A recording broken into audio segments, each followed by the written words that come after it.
Order, Mr. Waltz. Thank you, Mr. Chair. Mr. Secretary, we wish you continued improvement to your health, but this hearing today isn't about you. It's not about your privacy. It's not about what you desire. It's not about your health.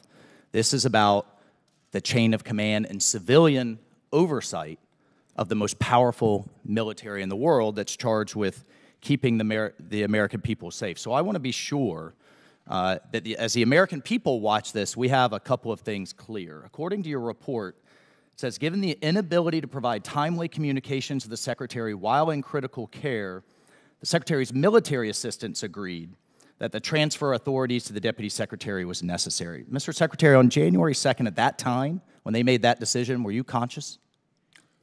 I was conscious, yes. Okay, so you were able to make that decision yourself. You were of sound mind to make that decision yourself. They did not have access to me to be able to...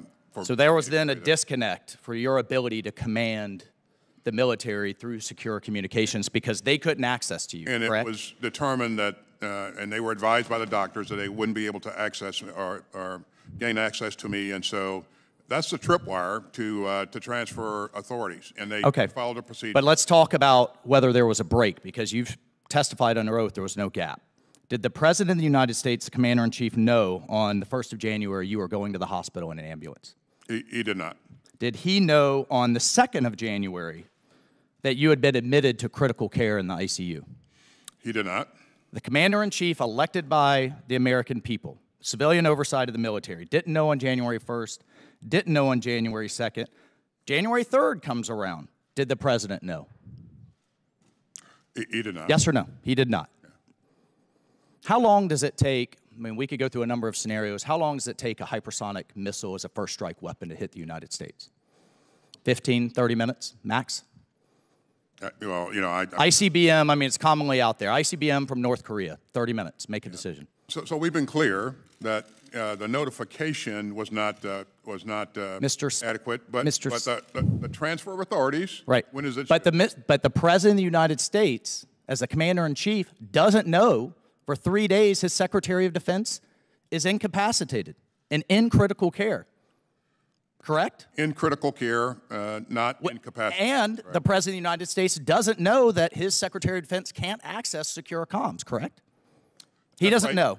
But the deputy is fully empowered and has full access to everything she needs. Mr. Secretary, who made the decision, just in the time I have remaining, who made the, so your report says the Assistant Secretary for Public Affairs was informed of the transfer of authority.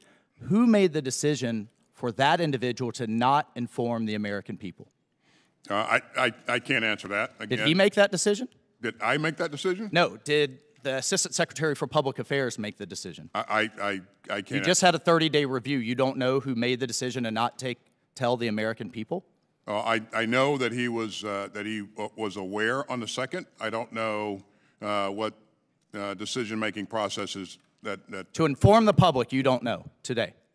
You don't know who made the decision to not inform the public. I'm not sure that there was a decision to not inform the public. I know that he had the information. Mr. Secretary, in the time I have remaining, the Commandant of the Marine Corps had a medical incident and informed the American people and you.